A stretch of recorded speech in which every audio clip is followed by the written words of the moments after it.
മരണം നമുക്കെല്ലാവർക്കും സുനിശ്ചിതമാണ്. എല്ലാവർക്കും മരണമുണ്ടാകും. മരിച്ചു കഴിഞ്ഞാൽ നമ്മളെ ആരും ഈ ഭൂമുഖത്ത് അധിക നേരം വെച്ചുകൊണ്ടിരിക്കൂല. നീ കൊണ്ടുവന്ന് ഐസ് പെട്ടിയിൽ ഇട്ടുകൊണ്ട് സൂക്ഷിച്ചാൽ പോലും ഒരു ദിവസത്തിനപ്പുറത്തേക്ക് നമ്മളെ കാത്തി സൂക്ഷിക്കൂല.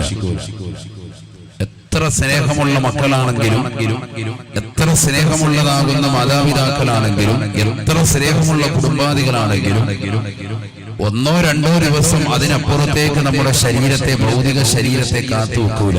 വേഗം തന്നെ കൊണ്ടുപോയി ഖബറിലേക്ക് വെക്കും. അല്ലെ? ഇതാണ് സത്യത്തിൽ നടക്കുന്നത്. വളരെയേറെ ചിന്തിക്കുക സഹോദരങ്ങളെ, എന്താണ് നമ്മുടെ അവസ്ഥ? എന്താണ് നമ്മൾ ഈ ലോകത്തുനിന്ന് വിട പറഞ്ഞാലുള്ള അവസ്ഥ? ഇന്ന് നമ്മൾ ഈ സെക്കൻഡിൽ ഇപ്പോഴും വിട പറഞ്ഞാൽ നാളെ നേരം വെളുക്കുമ്പോഴത്തേക്ക് നമ്മൾ മണ്ണിനടിയിലാണ്. ഇതാണ് നമ്മൾ ചിന്തിക്കേണ്ട വസ്തുത. എത്ര പണമുള്ളവനാണെന്ന് പറഞ്ഞാലും, എത്ര പാവപ്പെട്ടവനാണെന്ന് പറഞ്ഞാലും അവന്റെ അവസ്ഥ ഇത് തന്നെയാണ്.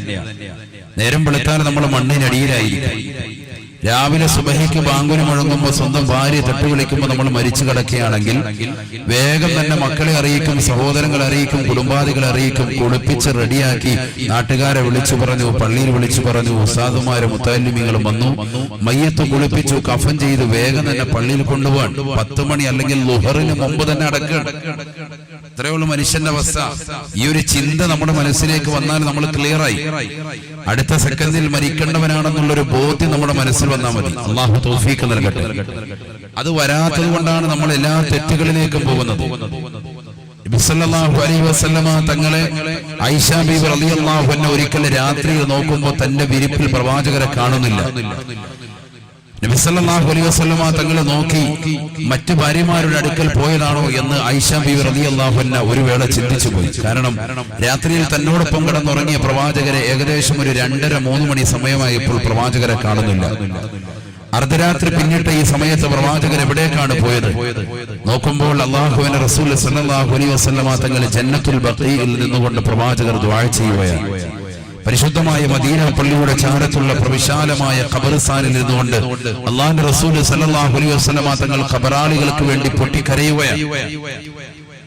ആയിഷ ബീവി റളിയല്ലാഹു തആല അൻഹ പറയുകയാണ്, ഹബീബായ റസൂലുള്ളാഹി സ്വല്ലല്ലാഹു അലൈഹി വസല്ലമ തങ്ങൾ ആ സിയാറത്ത് കഴിഞ്ഞ് തിരിച്ചു വന്നു. പ്രവാചകർ സ്വല്ലല്ലാഹു അലൈഹി വസല്ലമ തങ്ങൾ 2 റക്അത്ത് നമസ്കരിക്കുകയാണ്. മാ റഅയ്തു റസൂലല്ലാഹി സ്വല്ലല്ലാഹു അലൈഹി വസല്ലമ യുസല്ലി സ്വലാത്താ അനിൽ ഖബരി. ആയിഷ സിദ്ദീഖ റളിയല്ലാഹു തആല അൻഹ പറയുകയാണ്, ഹബീബായ റസൂലുള്ളാഹി സ്വല്ലല്ലാഹു അലൈഹി വസല്ലമ തങ്ങളെ പിന്നീട് ഞാൻ എൻ്റെ ജീവിതം മുഴുവനും കാണുന്നത് ഹബീബായ നബി തങ്ങൾ എത്ര നമസ്കാരം നിർവഹിച്ചിട്ടുണ്ടോ, ഏതൊക്കെ നമസ്കാരങ്ങൾ നിർവഹിച്ചിട്ടുണ്ടോ, ആ നമസ്കാരങ്ങളിൽ മുഴുവനും അല്ലാഹുവിന്റെ റസൂൽ ഖബറിനെ കുറിച്ച് കാവൽ തേടുമായിരുന്നു അത്രേ. ഖബറിനെ കുറിച്ച് പേടിച്ചുകൊണ്ട് ഹബീബായ നബി തങ്ങൾ പിന്നീടുള്ള നമസ്കാരങ്ങൾ മുഴുവനും ഖബറിനെ കുറിച്ച് കാവൽ തേടുകയാണ്. മാ റഅയ്തു റസൂലല്ലാഹി സ്വല്ലല്ലാഹു അലൈഹി വസല്ലം ബഅദ ഹാദിഹിൽ ലൈല, ഈ രാത്രിക്ക് ശേഷം പിന്നീട് നബി തങ്ങളെ ഞാൻ കണ്ടിട്ടില്ല. യുസല്ലി സ്വലാത്താ, ഹബീബായ നബി തങ്ങൾ ഓരോ നമസ്കാരങ്ങൾ നിർവഹിക്കുമ്പോഴും ഹബീബായ നബി തങ്ങളെ ഞാൻ വീക്ഷിക്കാറുണ്ടായിരുന്നു, ഹബീബായ നബി തങ്ങളെ ഞാൻ ശ്രദ്ധിക്കാറുണ്ടായിരുന്നു. ആ പ്രവാചകർ അനിൽ ഖബരി, ഖബറിന്റെ ഇടക്കത്തെ തൊട്ടതിന്റെ നിരക്കത്തെ തൊട്ടതിന്റെ പ്രയാസത്തെ തൊട്ട് കാവൽ ചോദിക്കാതെ ഹബീബായ നബി തങ്ങൾ നമസ്കരിച്ചിട്ടില്ല. പിന്നീടുള്ള നമസ്കാരം മുഴുവനും അല്ലാഹുവിന്റെ റസൂൽ സല്ലല്ലാഹു അലൈഹി വസല്ലം തങ്ങൾ ഖബറിനെ കുറിച്ച് എപ്പോഴും കാവൽ തേടും. ഈ ലൈറ്റ് സ്വൽപ്പിച്ച് ഫ്രണ്ടിക്ക് വെച്ച് ആളുകളെ കാണാൻ പറ്റില്ല. അല്ലാഹു നമ്മളെ സ്വീകരിക്കട്ടെ, കബൂലാക്കട്ടെ. ഹബീബായ റസൂലുള്ളാഹി സ്വല്ലല്ലാഹു അലൈഹി വസല്ലം തങ്ങൾ പറയുകയാണ്, മാ റഅയ്തു മൻളറൻ ഖത്തു ഇല്ലാ വൽ ഖബറു ഫളാ മിൻഹു. ഹബീബായ റസൂലുള്ളാഹി സ്വല്ലല്ലാഹു അലൈഹി വസല്ലമ തങ്ങൾ ഖബറിനെ കുറിച്ച് ഓർമ്മപ്പെടുത്തുകയാണ്.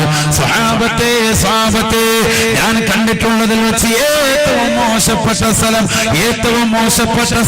അത് ഖബറാണെന്ന് ഹബീബായ റസൂലുള്ളാഹി. ആരാണ് പറയുന്നത് സഹോദരങ്ങളെ? പരിശുദ്ധമായ സ്വർഗം കണ്ട പ്രവാചകരാണ്. ഇസ്രാ മിഅ്റാജിന്റെ രാവിൽ അല്ലാഹുവിനെ കണ്ട് തിരിച്ചു വരുമ്പോ കത്തിച്ചൊലിക്കുന്ന നരകത്തെ കണ്ണിൽ മുന്നിൽ കാണിച്ച പ്രവാചകരാണ്. പ്രവാചകരെ കണ്ടിട്ടുള്ളതാണ് നരകം. ആ നരകത്തിലെ യാതനകൾ കണ്ടതാണ്, ആ നരകത്തിലെ വിഷമങ്ങൾ കണ്ടതാണ്, ആ നരകത്തിലെ ബുദ്ധിമുട്ടുകൾ കണ്ടതാണ്, ആ നരകത്തിലെ ശിക്ഷകൾ കണ്ടതാണ്. എന്നിട്ട് പ്രവാചകർ പറയുകയാണ്,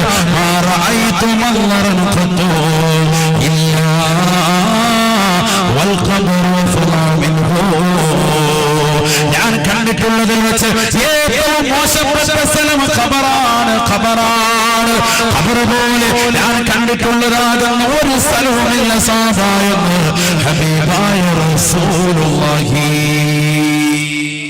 സല്ലല്ലാഹു അലൈഹി വസല്ലം.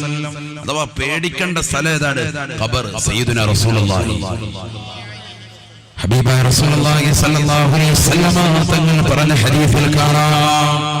ഓരോ ആയത്തും ഹദീസും ഓതി പറയാ, സമയമില്ല. 10:30 ഇൻഷാ അല്ലാഹ് സയ്യിദ് അവറുകൾ വരും. നമുക്ക് കളിതമാശ പറഞ്ഞിരിക്കാനുള്ള സമയമല്ല, സന്ദർഭമല്ല. ആയത്തും ഹദീസും ഓതി ഇങ്ങനെ പോവാൻ നല്ലതുപോലെ ശ്രദ്ധിക്കണം. ഖാല റസൂലുള്ളാഹി സ്വല്ലല്ലാഹു അലൈഹി വസല്ലം, ഹബീബായ റസൂലുള്ളാഹി സ്വല്ലല്ലാഹു അലൈഹി വസല്ലം തങ്ങൾ പറയുകയാണ്, ഇദാ ഫറഗതും മിനത് തശഹുദി സഹാബാ നിങ്ങൾ തഹിയ്യാത്തിൽ നിന്ന് വിരമിച്ചാൽ 4 കാര്യങ്ങളെ തൊട്ട് കാവൽ തേടണേ എന്ന് ശഫീആയ റസൂലുള്ളാഹി സല്ലല്ലാഹു അലൈഹി വസല്ലം 4 കാര്യങ്ങളെ തൊട്ട് നിങ്ങൾ കാവൽ തേടണേ ഹബീബ് റസൂലുള്ളാഹി. എപ്പോ? അത്തഹിയ്യാത്തിന് ശേഷം. നമ്മൾ ചെയ്യാറുണ്ട് ശാഫി മദ്ഹബ് പ്രകാരം ശക്തിമത്തായ സുന്നത്താണ് ദുആ. ഏതാണത്? അല്ലാഹുമ്മ ഇന്നി അഊദു ബിക മിനൽ ഖബർ വമിൻ അദാബിൻ നാർ വമിൻ ഫിത്നതിൽ മഹ്യാ വൽ മമാത് വമിൻ ഫിത്നതിൽ മസീഹ് ദജ്ജാൽ. ഹബീബായ നബി തങ്ങളുടെ അധ്യാപനമാണ്. സഹാബാ നിങ്ങൾ നമസ്കരിച്ചു കഴിഞ്ഞാൽ, നമസ്കാരത്തിന്റെ അത്തഹിയ്യാത്ത് ഓതിക്കഴിഞ്ഞാൽ, ഇദാ ഫറഗതും മിനത് തശഹുദിൽ അഖീർ അവസാനത്തെ അത്തഹിയ്യാത്ത് നിങ്ങൾ ഓതിക്കഴിഞ്ഞാൽ 4 കാര്യങ്ങളെ തൊട്ട് കാവൽ തേടണേ. 4 കാര്യങ്ങളെ തൊട്ട് നിങ്ങൾ കാവൽ തേടണേ. ഹബീബായ നബി സല്ലല്ലാഹു അലൈഹി വസല്ലം തങ്ങൾ ആ കാവൽ തേടേണ്ട രൂപം പ്രവാചകനെ പഠിപ്പിക്കുകയാണ്. ഇന്നും ശാഫി മദ്ഹബ് അനുസരിച്ചുകൊണ്ട് നമസ്കരിക്കുന്ന ലോകത്തുള്ള മുഴുവൻ വിശ്വാസികളുടെ പേരും സുന്നത്തായ ദുആണ്. അല്ലാഹുമ്മ ഇന്നി അഊദു ബിക മിനൽ ഖബരി. അല്ലാഹുവേ പടച്ചറബേ, ഞാനിതാ ഖബറിന്റെ ശിക്ഷയെ തൊട്ട് നിന്നോട് കാവൽ തേടുന്നു അല്ലാഹ്, നിന്നോട് കാവൽ തേടുന്നു അല്ലാഹ്. തീർന്നില്ല. ഒരു മുഅ്മിനായ മനുഷ്യൻ അവന്റെ നമസ്കാരത്തിന്റെ അവസാന സമയത്ത് പോലും അല്ലാഹുവിനോട് ദുആ ചെയ്യുകയാണ്, അല്ലാഹുവിനോട് പൊട്ടിക്കരഞ്ഞുകൊണ്ട് പ്രാർത്ഥിക്കുകയാണ്. അല്ലാഹുവേ, ഖബറിനെ തൊട്ട് കാക്കണേ അല്ലാഹ്, ഖബറിന്റെ ശിക്ഷയെ തൊട്ട് കാക്കണേ അല്ലാഹ്. വമിൻ അദാബിൻ നാർ കത്തിച്ചൊലിക്കുന്നതാകുന്ന നരകത്തെ തൊട്ട് നീ കാക്കണേ അല്ലാഹ്, നീ കാത്തു സംരക്ഷിക്കണേ അല്ലാഹ്. തീർന്നില്ല. വീണ്ടും അവൻ ദുആ ചെയ്യുകയാണ്, വമിൻ ഫിത്നതിൽ മഹ്യാ വൽ മമാത്.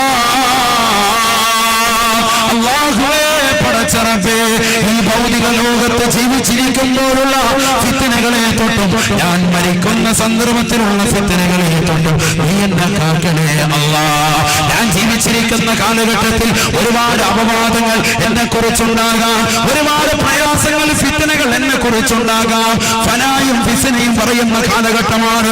അല്ലാഹുവേ പടച്ച റബ്ബേ, ആ ഫിത്നകളെ തൊട്ട് കാക്കണേ അല്ലാഹ്. മരിക്കുന്ന സന്ദർഭത്തിലുള്ള ഫിത്നകളെ തൊട്ടും നീ കാക്കണേ അല്ലാഹ്. തീർന്നില്ല. നാലാമതായി വീണ്ടും കവല തേടുകയാണ്. ഓമിമോ ഫിത്നത്തിൽ മസീഹ് ദജ്ജാൽ. ഈസാ നബി അലൈഹിസ്സലാത്തു വസ്സലാമിന്റെ കൈകൊണ്ട് ബാബുലുത്ത് എന്ന് പറയുന്ന പ്രദേശത്ത് വെച്ചുകൊണ്ട് വെട്ടേറ്റുകൊണ്ട് മരിക്കേണ്ടതായ ദജ്ജാലിന്റെ ഫിത്നയില്ലയോ, ആ ഫിത്നയെ തൊട്ട് നീ കാക്കണേ